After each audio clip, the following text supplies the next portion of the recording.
I'm Chad Reed. I'm Hilary Langer. I'm Gil Jenkins. And this is Climate Positive. I think fundamentally, we need an accounting system that reflects that grid emissions is dependent on both time and location, and that every unit of electricity does not have the same emissions impact.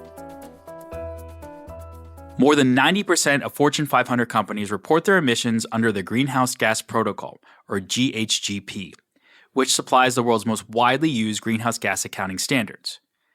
But despite significant advances in data analytics around emissions measurement, it's been nearly a decade since the GHGP was last updated. Thankfully, the NGOs that manage the GHGP recently kicked off the update process, soliciting feedback from stakeholders across the spectrum. So in this episode, HASI Strategic Advisor Brendan Herron and I speak with Faraz Ahmad, head of Net Zero Grid for Amazon. Faraz dives deep into the efforts of the Emissions First Partnership, a consortium of companies working together to reduce their emissions with the most impactful clean energy projects, and to move away from megawatt-hour matching and toward integration of an emissions-based framework into the GHGP. Faraz also discusses how underserved regions, both across the globe and within the U.S. itself, could economically benefit from an emissions-first approach to the energy transition. Faraz, thank you for joining us today. It's a pleasure to have you. Likewise, Chad, it's a pleasure to be here. Faraz, you've spent just about your entire career in energy and our climate. Tell us about your primary impetus for focusing your career in this space. You're right. I have spent nearly all of my career. I grew up in northern England, and so my very first job was at a nuclear reprocessing facility. It was the main employment in the area. So it's kind of been with me for a long time. I've always been aware of energy in that way. And fundamentally, I wanted to work on a priority that was important to society. And energy is just one of those priorities that just also aligns with my technical and commercial interests. And the key realization for me was that you just can't have prosperity without energy. It really is the basis for human civilization. So I've been working in energy for almost 17 years now, and it's just amazing to me how it has changed during that time from a topic that no one really talked about really when I graduated to now something that's very much top of the societal and political agenda. What did you do for the nuclear reprocessing facility as your first job? Yeah, so my first job, essentially, just so everyone we may know, is that there is a process called vitrification, which is where you take the nuclear waste and you mix it with glass that's then stored in cast steel drums and goes hundreds of meters deep around. And by background, I studied electrical electronic engineering. And so essentially, they had mechanical cogs, if you could believe it. So these are things that are over 50 years old that essentially just needed to be replaced with electronic systems. And so that was my role, essentially, was to do that upgrade and commission that. Wow, that's fascinating. But you also did spend a number of years on the fossil side of the industry with GE and Baker Hughes, I believe. Tell us more about that experience and how it eventually informed your entry or re-entry into renewables. Yeah. So most of my career has been focused on power, but you're right, I did spend about 5 years in the oil and gas business, subsea, LNG and natural gas. And so I had the fortune of traveling around the world. On reflection, I think there were a few things that really stood out for me from that experience. The first is really around energy access. And so I traveled to many regions of the world, Latin America, Sub-Saharan Africa, Southeast Asia. And for most people, really, energy is not really a choice, right? They need energy to live. And just to set that global context, right, there's 800 million people around the world approximately without access to electricity today. And there's about another billion people around the world now who have access to electricity, but not the amount that they need. So they may have brownouts for 4, 6, 8 hours a day. So that's 1.8 billion people around the world now who lack the electricity that they need. And when I talk to investors around the world, I ask them around why there's a lack of investment in these locations. And it fundamentally comes down to the fact of the risk reward is just not skewed correctly in their view as well as also perhaps some concerns around the legal and other frameworks.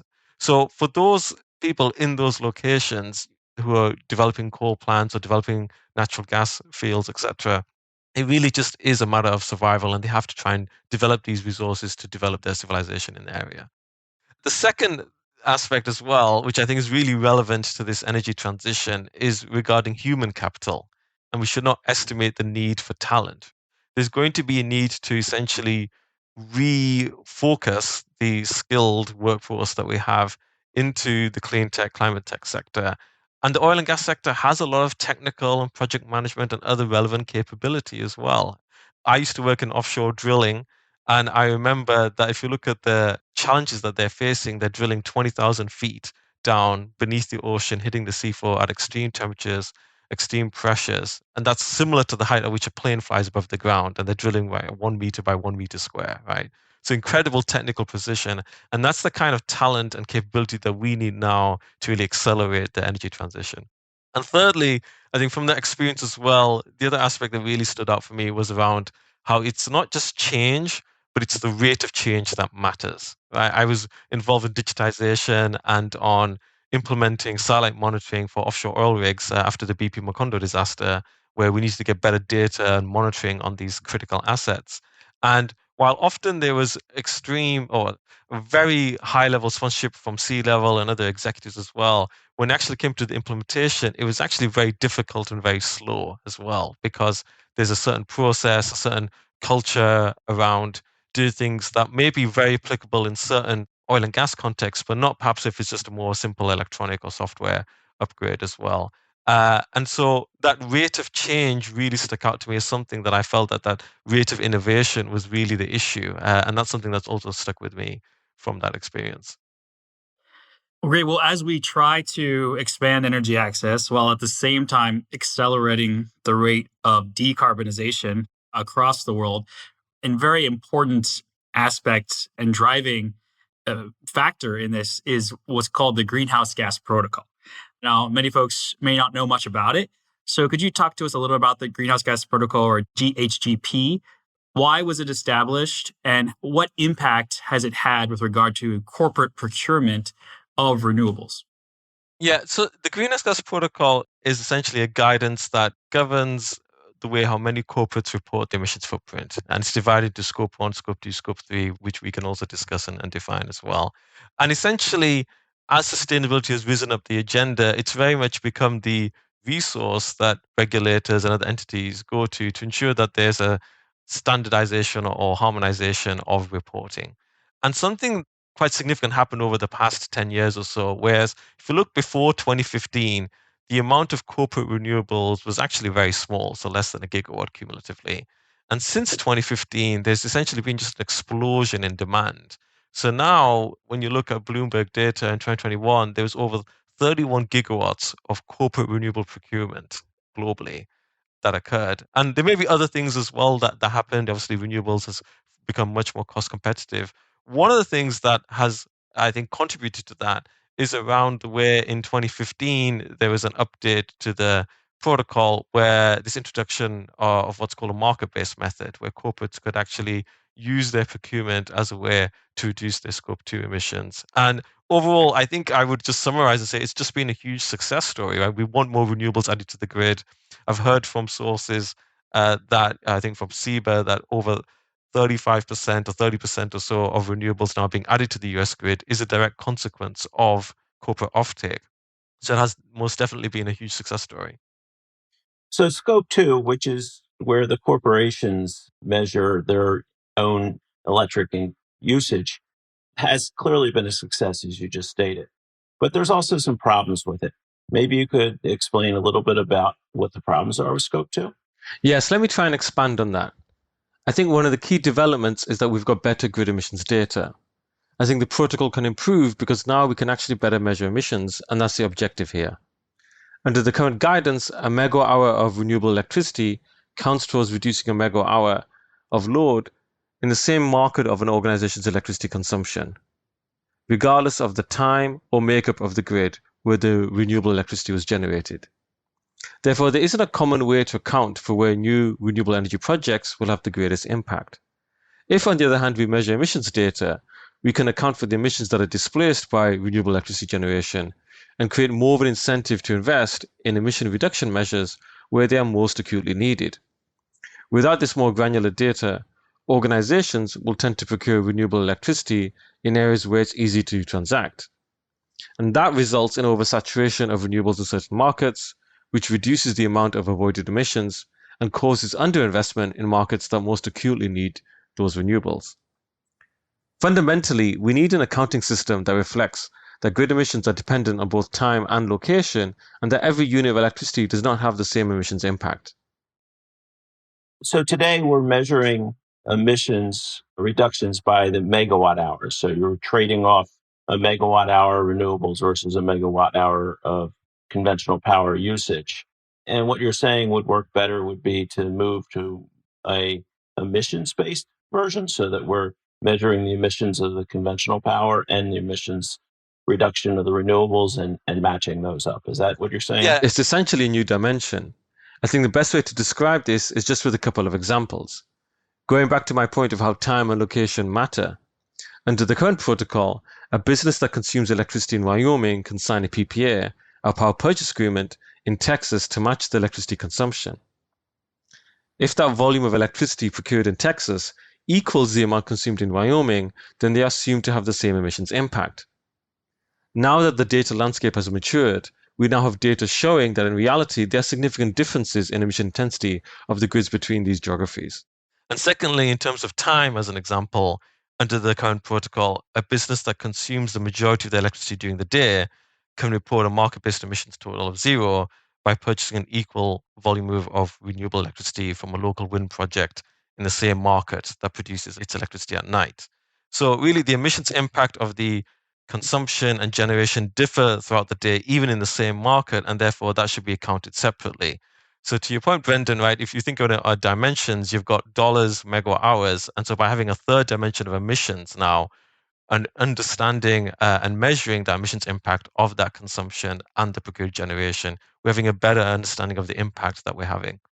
And also to summarize, not every megawatt hour is equal, right? Right. They have different emissionality or emissions profiles. And to address this issue, Amazon, HASI, a number of other leading corporates have formed what's called the Emissions First Partnership.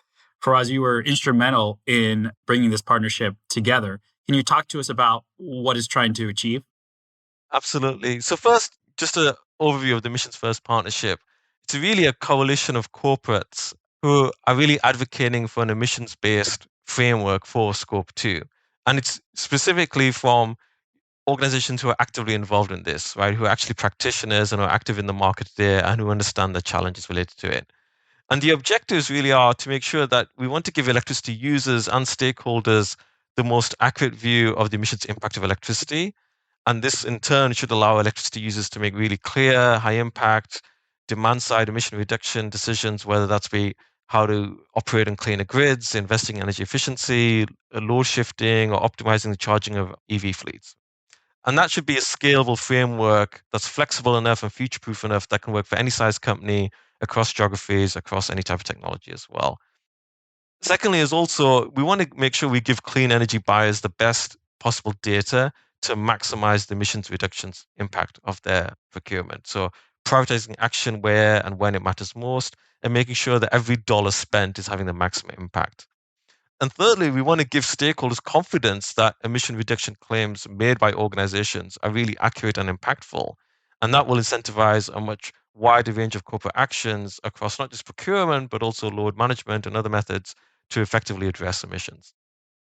So those goals sound like the right goals. How do we make the changes that are necessary in order to move from the current system today to a better system?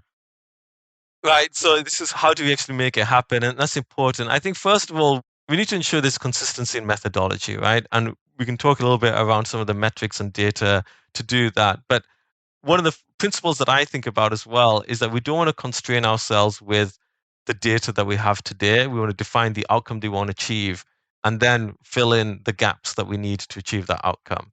And I think data is definitely one enabler for that. But I think the first aspect is making sure that we can actually begin to measure the marginal emission rates by time and location for every grid in the world. And we can get there in stages as well. We might first of all just want to make sure we cover geographical coverage and at least do it on a countrywide level. I know the UN and others publish marginal emissions factors on an annual basis. We want to make sure that multiple data source providers are using the same methodology, right? So there is an inconsistency that way. And we want to ensure that we're not penalizing buyers as well who've done actions in the past as we migrate to an emissions-based framework as well. So I think there's a multiple factors, Brendan. I also do think that we need to get a wider ecosystem involved, grid operators being one, and they know exactly what plant is on the margin, what's the marginal plant is that's serving that load, and should be able to give feedback on how we can actually have emission signals in the same way as we have price signals in power markets. And how do we implement this change? Because people have made set goals today based on kind of an average annual and taking advantage of the lowest cost, for example, renewable, not necessarily the one that best matches their emissions. So, how do we in the future make a transition so that corporations are seen as actually doing the right thing and making progress as opposed to just trying to hit an old goal that maybe is outdated? Yeah, I think maybe it's first worthwhile just to take a step back and just to, for the benefit of the listeners, just try to elaborate some of those definitions on kind of average and marginal and why that's useful in this framework. So think about it this way. If you were wanting to report your historical emissions for your home, your average emissions rate is just simply saying what is the total emissions and the total amount of power consumed on the grid, and there's a ratio of that, and so you can multiply that by your particular electricity consumption and come up with an average emissions figure. It's very useful for historical reporting. The marginal construct is really very relevant for when you're making a decision or intervention. So think about a case study where you're about to charge your electric vehicle, right? And at any point in time, when you charge your electric vehicle, there's an extra load, extra consumption put on the grid. And an extra plant on the grid has to essentially serve that. And that could be a gas plant ramping up to meet that load. So for every unit or megawatt hour of electricity that we're incrementally adding, there's an incremental amount of essentially emissions being created, right? And so that's therefore the marginal signal, right? And similarly, we have marginal prices in wholesale markets. I want to drill into the comparison to pricing here because I think that will make it very clear to people as well. So some people have utility rates where they pay a single price for any hour of the day that they consume electricity.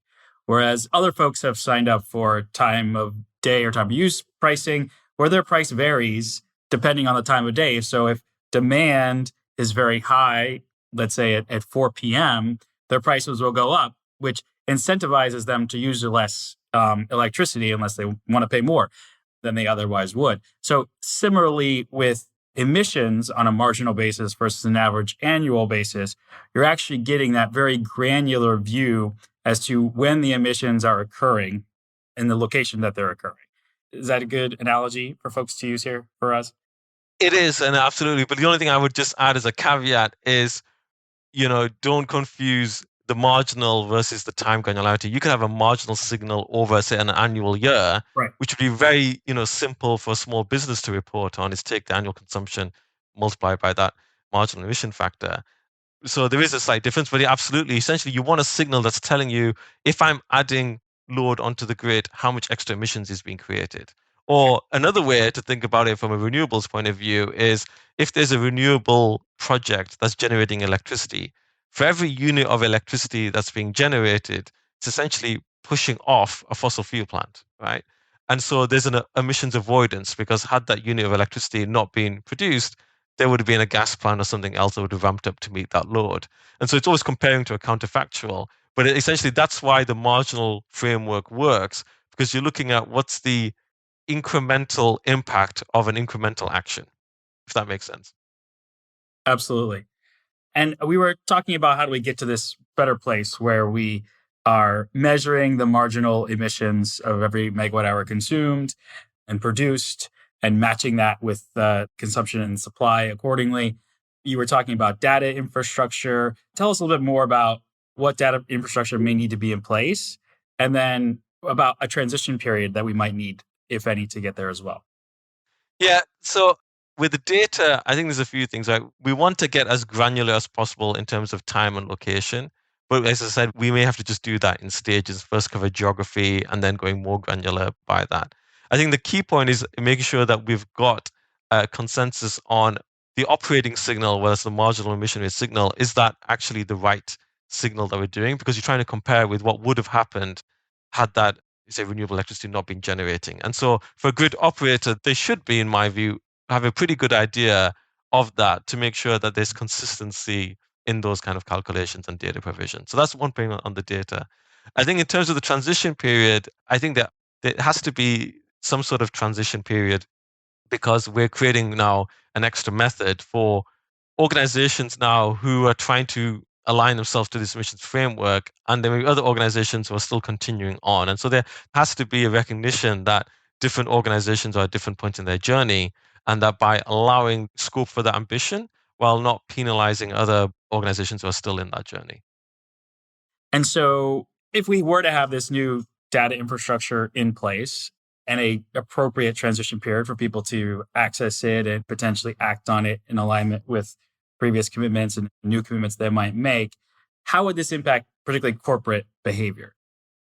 I think there's a few ways. A lot of focus has been on procurement, but also kind of the simplicity of this framework is that you're measuring both the consumption and the procured generation side. So there'd be incentive, for example, to shift load to cleaner times of day, right? For example, or for example, enable clean electricity generation in the most emission intensive regions of the grid. So you're maximizing emissions avoidance.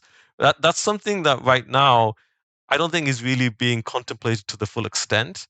And if I come back to the objective of make sure that we're trying to maximize the decarbonization impact, I think it's be very valuable to have that data to optimize those decisions. Because back to my point that we mentioned at the beginning, right, I think the problem is not decarbonization, but the rate of decarbonization. And given that organizations and individuals, we've got finite time, finite resources, we want to make sure that we're always having the biggest bang for the buck, essentially, right?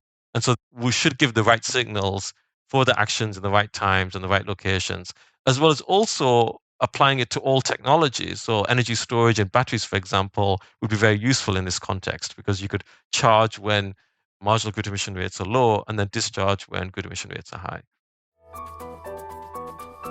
Climate Positive is produced by HASI, a leading climate investment firm that actively partners with clients to deploy real assets that facilitate the energy transition. To learn more, please visit hasi.com. Folks out there may be familiar with what's called a 24/7 approach to addressing this issue. There are certain companies that have committed to sourcing all of their electricity consumed at a certain time and location with renewable resources that are roughly proximate to that area and to the shape of their consumption or load curve. How does this approach that we're talking about that's more emissionality based, how does that either have similarities with the 24/7 approach or differ? Or how should we think about that? Yeah, look, ultimately everyone is trying to get to the same destination, a net zero grid, right? And so if everyone in the grid had exactly matching load and supply with carbon-free electricity, then we essentially reach the same destination point. I think the question is, right, how do we get there from where we are today? And I go back to my point on dimensions is, historically we've had dollars and megawatt hours. And essentially now with an emissions-based framework, we're trying to add this third dimension of emissions. So the load matching or 24/7 framework, I view it as an extension of the current paradigm. There's nothing essentially wrong with that. But my viewpoint is that we want to try to be measuring the emissions impact of that. And just as a case study, back to the fundamental principle of this time and location, in that I think everyone instinctively understands the time dynamic when it comes to renewables, other sources, and trying to match this time dimension with 24/7. What's not perhaps immediately apparent is the location or the geography. And I often use the example of you may have some consumption or load in Houston, Texas. You may have a lot of wind project in West Texas.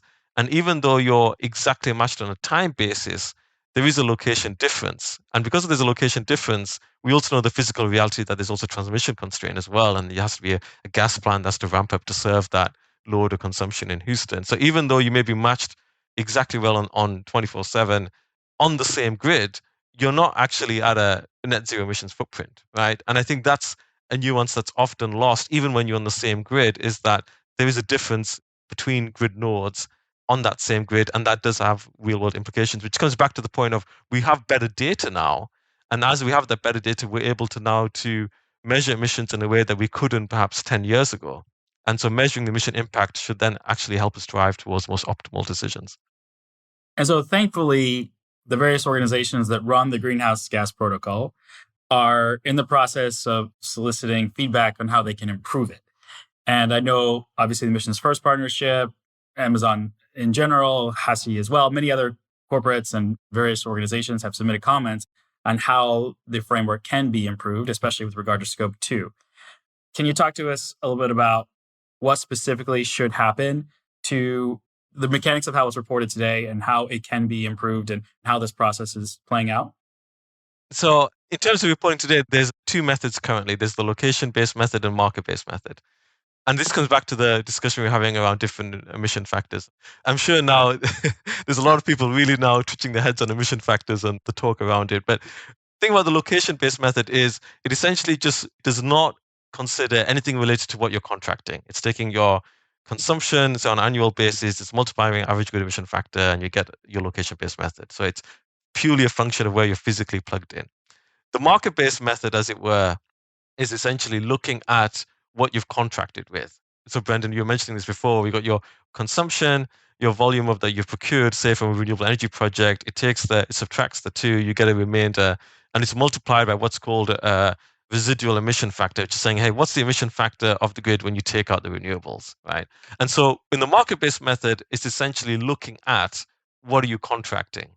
And so because of there's that volumetric piece, a lot of organizations are then able to then go and essentially procure electricity in an effort to reduce their scope 2 footprint.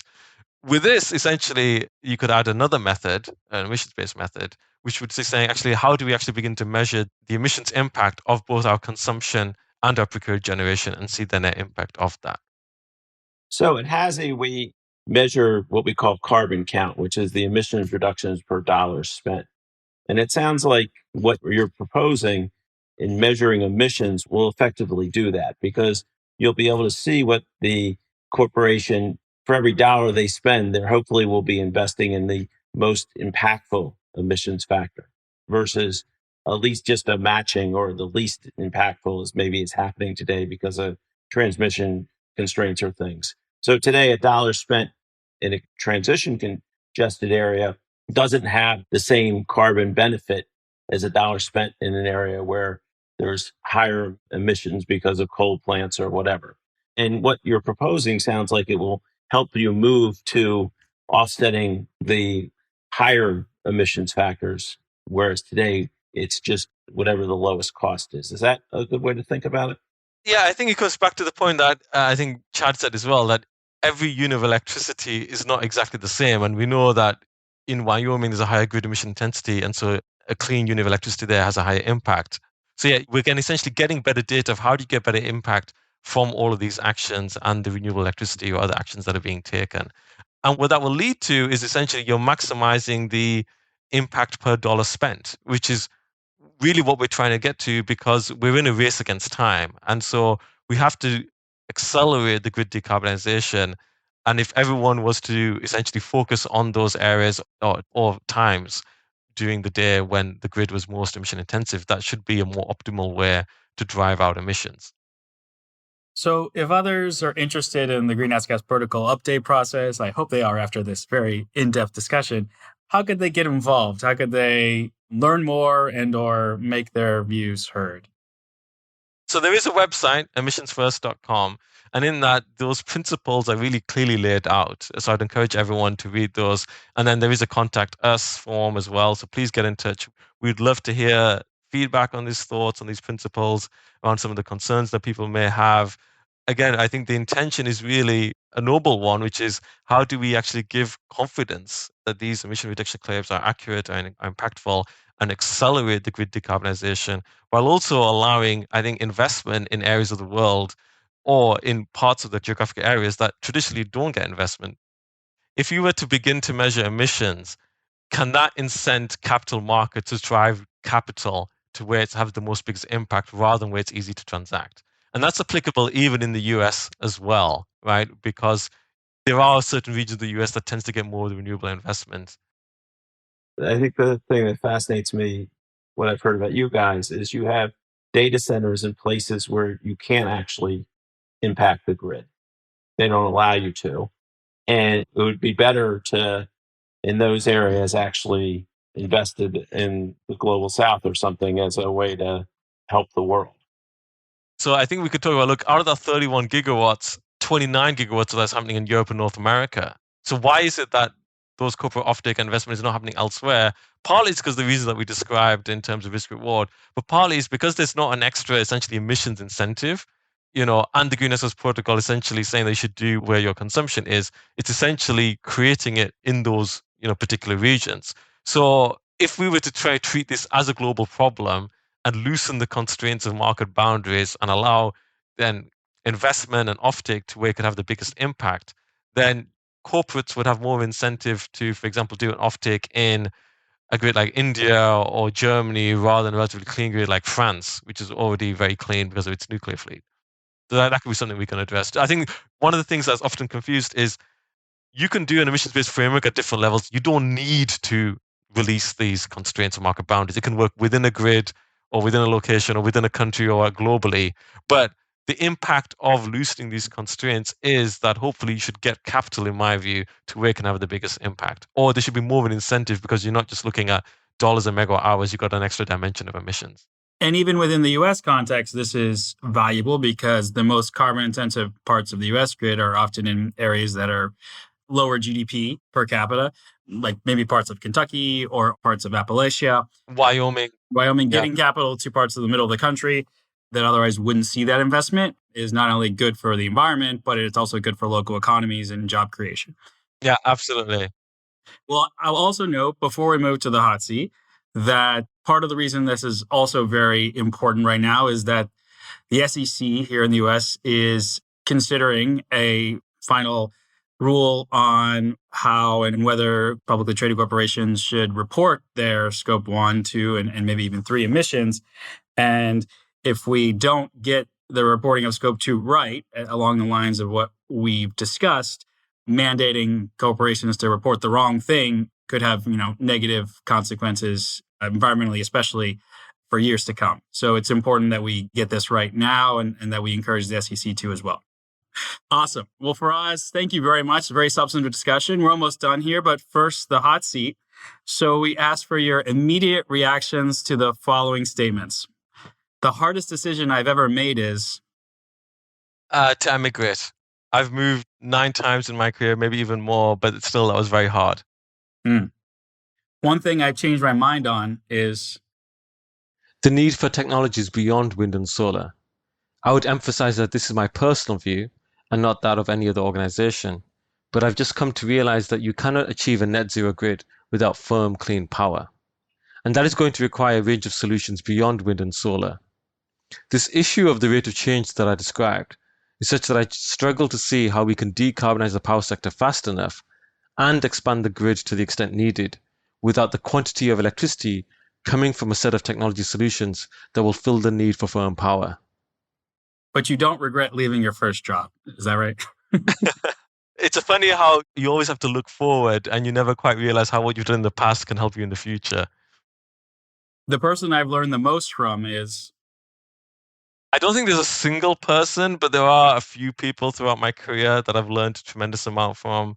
I think Brian Landrum, who's the CEO of an exterior retailer I work for, I really admire his ability to balance the strategic with operational priorities. At GE, Tassos Vlaspoulos, who is my manager directly, he was just outstanding at building and developing teams, something I've really thought of as I've got older and thinking about how do you ensure that you get the most out of people. And another leader who I really admire is Corey Nelson. He was working with me doing a startup venture at GE, Distributed Power, when we were trying to build solutions that could provide power at the point of use in emerging markets. And whenever you do a startup, there's always lots of assumptions and validating and trying to understand how you can build quickly and understand the problem. And there's something that he used to always say to me that's really stuck to me, which was like, get out of the building, which is like, basically like you can do all the research and everything else, but you actually go out, speak to people, travel there, go and actually see the problems and situations that you're actually dealing with. And that's something that's also stuck with me. Great lessons. When I need to recharge, I do my daily exercises, I do my reading, I kind of try to hang out with my kids. Nothing special, but I think that helps to me just get my mind onto that recharge focus. And as a parent of 2 kids, I want my kids to know... So really, I focused my career to preserve and enhance the environment, and that I did everything possible to really contribute to provide the energy that the world needs. Really, I think that really is the one single theme throughout my whole career. I've worked all across the energy sector, both broad and deep, in emerging markets was developed markets. And it's really about how do you, enhance the environment while at the same time providing the energy that society needs. You are a resident of Houston, and I haven't spent much time there myself. So Houston's biggest hidden treasure is The restaurant scene. I was just shocked at the amount of food options available in Houston. My wife is a very big foodie, and I think there's a great restaurant scene no matter what kind of cuisine you're into. On the climate tech side, I think Greentown Labs is a really important institution that I've been involved with.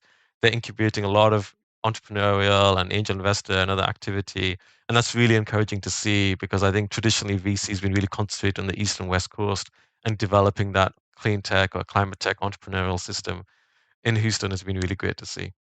amen to that. The most insightful book or article I've read recently is So recently, I read a book called Superpower: One Man's Quest to Transform American Energy by Russell Gold. It really talks about the grid, which is a bit of a wonky thing to read about, but it really talks about all the challenges related to permitting and building grids. And it's just fascinating to hear the story of the challenges and all the different decision makers and ecosystem of people that have to be engaged during that process. So that's been really eye-opening for me, and I think really very relevant as we try to decarbonize the grid, because we need to continue to expand and try to debottleneck some of these constraints. so if you enjoyed this wonky podcast, you'll definitely enjoy this book. And finally, to me, climate positive means Really a holistic approach that means that we are leaving the planet and the environment better for the next generation. excellent. Well, Faraz, this has been a great conversation. Thank you again for your time. Always great to chat with you. Likewise, thank you so much, Chad. It's been fantastic. Thanks, Faraz. If you enjoyed this week's episode, please leave us a rating and review on Apple and Spotify. This really helps us reach more listeners. You can also let us know what you thought via Twitter at ClimatePosiPod or email us at climatepositive@hasi.com. I'm Chad Reed, and this is Climate Positive.